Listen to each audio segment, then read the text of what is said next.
This news update is brought to you by... Got kids? Then you need video on demand from Flow, with hours of entertaining shows and movies for boys and girls of all ages. There's always something to watch. Simply press the VOD button on your Flow remote. This is how we do TV. This is how we Flow. This is the Barbados Today afternoon news update for Wednesday, January 13. I am Mary-Claire Williams. Thank you for joining us. Minister of Water Resources Management Dr. David Estwick is accusing the opposition Barbados Labour Party of trying to politicize the current water problems affecting residents in the north and east of the island. However, he says the recent water shortages are a direct result of the prolonged drought, and he pointed the finger right back at the former Barbados Labour Party government, saying they did nothing to solve the water problem during their 15 years in office. In 2006, I spoke earlier about 1999. 1997, 2006, the FAO reported that Barbados' renewable water resources was almost fully exploited. That's 2006, I just talking about 1999. You know what I said?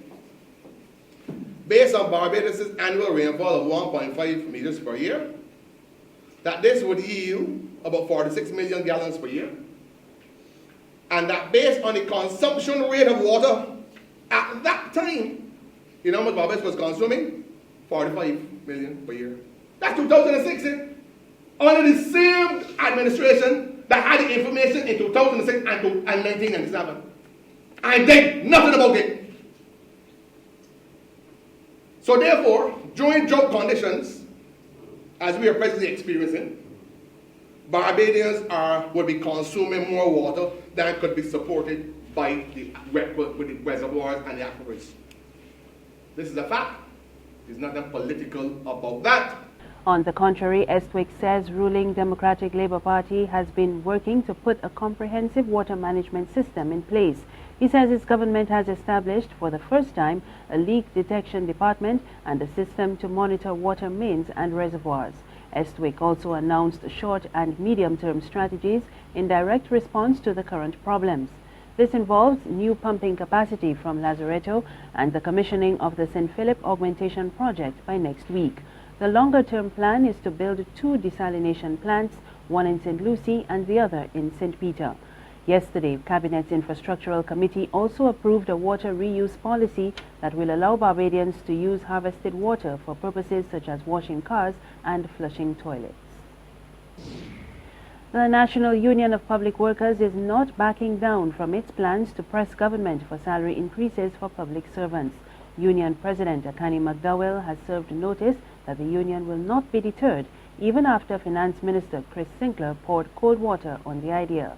He told reporters at a press conference the union is standing on good ground and it is pressing ahead. We are basing that on what he would have found during his meeting with those members who we consider the best brains in Barbados. So, you know, evidence is there that we should go after salary increase, and that is what we're doing. There's regional and international news after this short break. The Niki Music Festival presents 5 amazing shows from January 13th to 17th, 2016. On January 13th at Holders, we salute Urban Burgee with Island in the Sun by Stefan Walcott's 1688 Big Band. On the 14th, our free Sunset Concert at Frank Cullimer Hall with the Rudy Smith Quartet. Reggae legend band Aswad takes over Holders on January 15th. On January 16th, the Nicholas Branker Orchestra and Grammy Award winner Roberta Flack return to Holders. Finally, at Niki on Sunday, January 17th, Caribbean Fusion in the Hills with Edwin Yearwood, Leston Paul, Ras Eiley, and Serenader. Others include Nikita, Mylan Clark, Rhea Driggs, Vanessa Lee, and many more. General admission tickets from $70 and $250 for VIP. Secure your future, be financially strong. Since 1983, we have been there for you. A smart range of products, great tax benefits. We're the solution to your hopes and your dreams.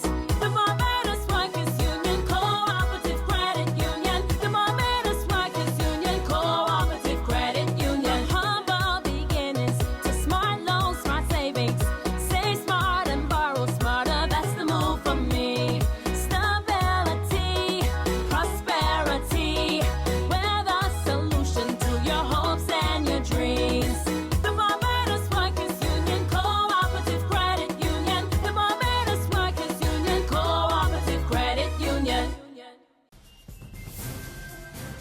in news from the region now. United States authorities are knocking St Lucia for its failure to take strong action following alleged extrajudicial killings last year.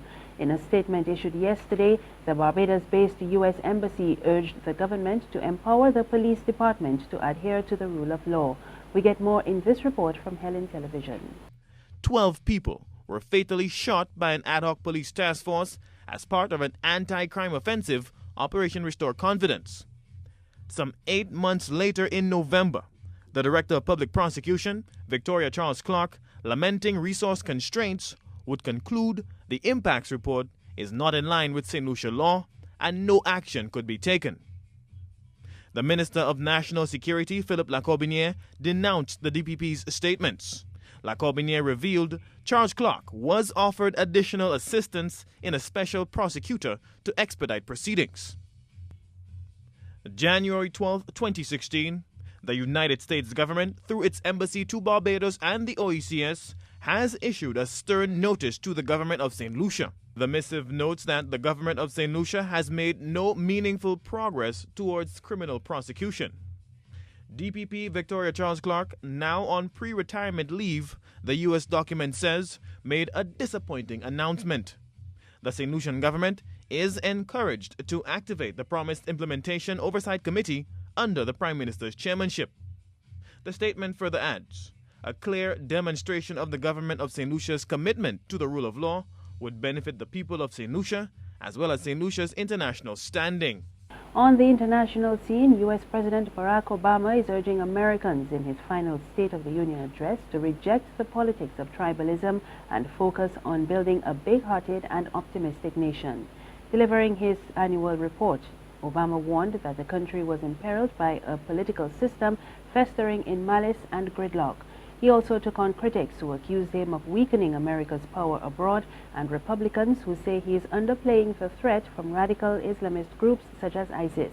We get more in this Reuters report.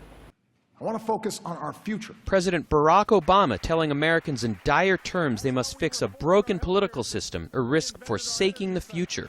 I'm Andy Sullivan in Washington, where President Obama made his last State of the Union speech a personal and impassioned plea to end the corrosive, polarized, and uncompromising politics of recent years. It's one of the few regrets of my presidency that the rancor and suspicion between the parties has gotten worse instead of better. I have no doubt a president with the gifts of Lincoln or Roosevelt might have better bridged the divide. And I guarantee I'll keep trying to be better so long as I hold this office. This was extraordinary because it was Obama essentially saying that he had failed to be the transformative figure that many had hoped he would be when he first took office, instead pointing the way towards a better future. Obama said the country is essentially moving in the right direction, citing, for example, 14 million new jobs, many more people with health care, but that its politics are not. The future we want will only happen if we work together. It will only happen if we can have rational, constructive debates. It will only happen if we fix our politics. He also took a not-so-veiled shot at presidential candidates like Donald Trump, who surged to the top of the Republican field after criticizing Muslims and Hispanic immigrants. There will be voices urging us to fall back into our respective tribes, to scapegoat fellow citizens who don't look like us or pray like us or vote like we do or share the same background. We can't afford to go down that path. That's the news and sports. Remember, there's more on our website, www.barbadostoday.bb. You can also subscribe to our e-paper, email updates, and like us on Facebook. We're on Izumi Media in bus terminals and Screenplay at supermarkets and gas stations near you. You can also tune in to Channel 101 on Flow TV or Mix 96.9 FM for more news and sports. I am Mary Claire Williams. Have a good afternoon.